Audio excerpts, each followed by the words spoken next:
Shalom Israel, this is your brother ISRAELITES from the Northern Kingdom, bringing some edification for you Negro, Latino, and Indigenous, who are the biblical Israelites. And before we start, we want to give all praise and honor to Yahweh, Bahashem, Yahweh Shai, Barakatam, Rakakadash, that Yahweh, being the name of the Father, the Ancient of Days, Yahweh, the Creator of all, Bahasham, his in the name of Yahweh Shai, his Son, the first creation, Yahweh Shai, Yahweh Shai. And we give double honors to our elders in GMS where we learn this truth.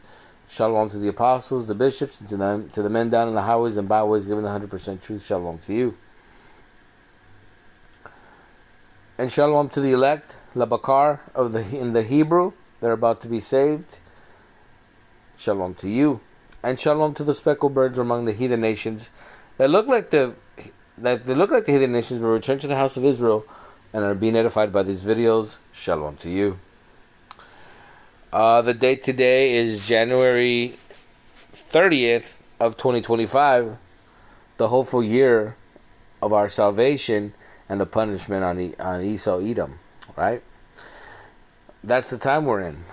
You seeing how fast things are going? It's incredible. And what does the scripture say? The devil's got but a little time. He's coming down with great wrath. But he's got what? But a short time. They know they got a short time. America is running out of tomorrows as we speak. So what are we going to speak about? Is how the Messiah grew up like us. The Messiah grew up in the hood, man. In the ghetto. And I want to read a couple things to get some understanding of that. Because a lot of people really don't know. So this is... I'll bring it up. Let's see. Nope, sorry.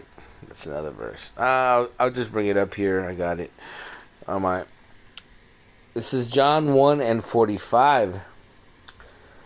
Philip findeth Nathanael and said unto him, We have found him, of whom Moses in the law and in the prophets did write, Yahweh Shai of Nazareth, the son of Joseph.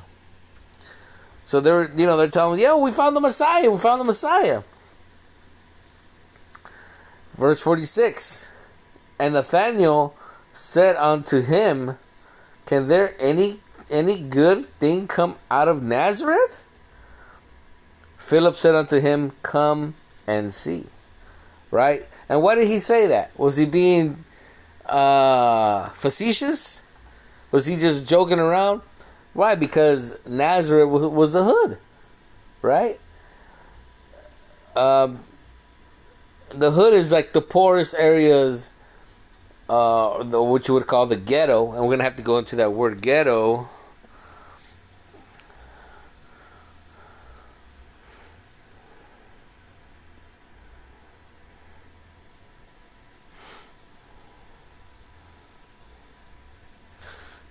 Okay, so etymology.com, right? The word is from the 1610s. Part of a city in which Jews are compelled to live. So, our people live in the ghetto. In the worst parts of every city that you could imagine. Especially in Italy. Remember, because they were kicked out of Italy during the time of Nero. Because what he blamed the fires on them. And he used a prophecy that they were saying. Because the brothers were out in the highways and byways, just like here and we are doing in Babylon. From the tops of our lungs proclaiming the good news and then telling these crackers what? You're going to burn. And that's what they were saying. Rome is going to burn, right? Because the prophecy said is that the Lord is coming with fire. But they didn't understand exactly what that meant. But nonetheless, the devil used that prophecy and blamed it on the Jews, and that's how they got him kicked out.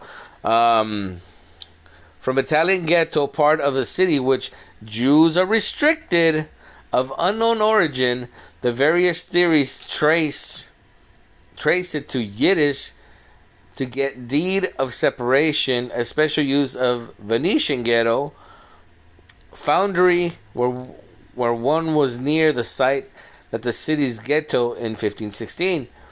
Clip from Egitto or Egypt, from Latin Egyptus, in memory of the exile, or Italian borghetto, a small section of a town. Diminutive of borgo, which is a German origin, a borough. Right? What do they have what you will have in New York? So 5 boroughs, right? Extended by 1899, a crowded urban quarter of other minority groups, especially blacks in the U.S. cities. There you go, man. So, Yahushua grew up in the ghetto, right? And you have different terms. I know in Spanish we have different terms where we're so-called Northern Kingdom, they call it the barrio, right? The hood. In Brazil, okay, let's go to those images. Slovakia.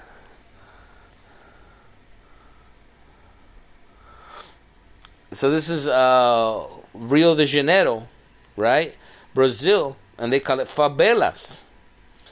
This is where they live. Look how tight everything is. How so close. It's just like nothing like this exists in the United States. You'd have to leave the United States to see anything like this. There's some parts of Mexico, Guatemala, El Salvador that look like this. You really don't see that much close-knit in Europe. Trying to think.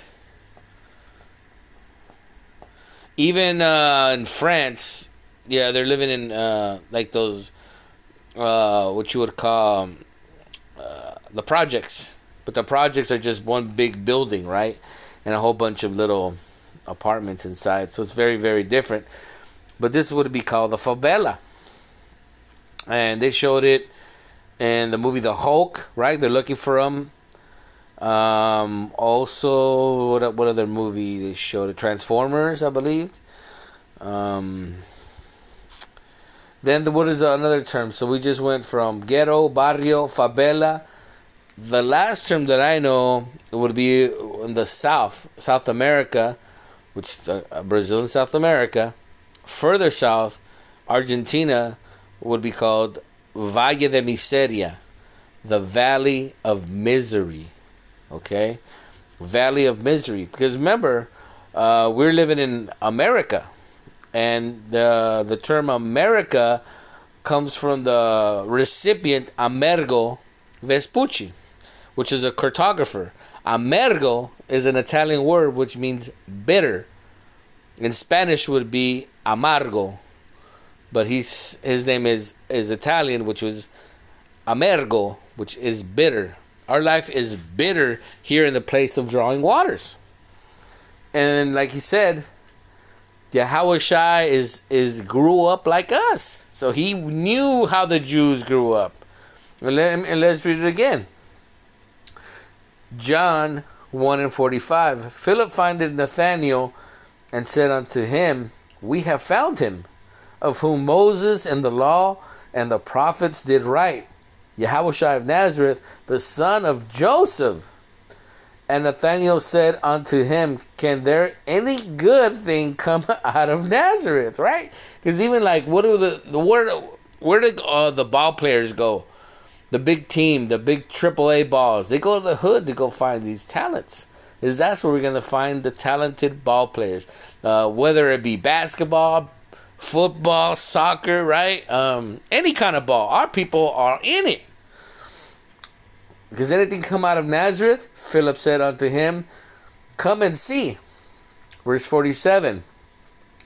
Yahushua saw Nathanael coming to him and said of him, Behold, an Israelite indeed, in whom is no guile.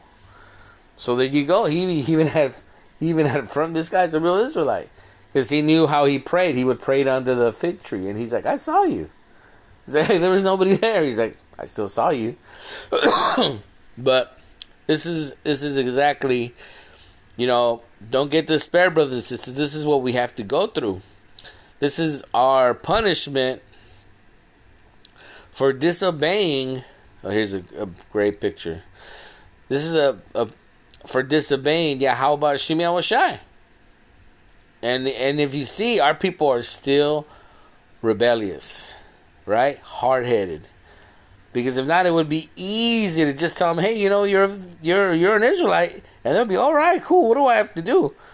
But it's not even that way. It's like, pushing a boulder uphill,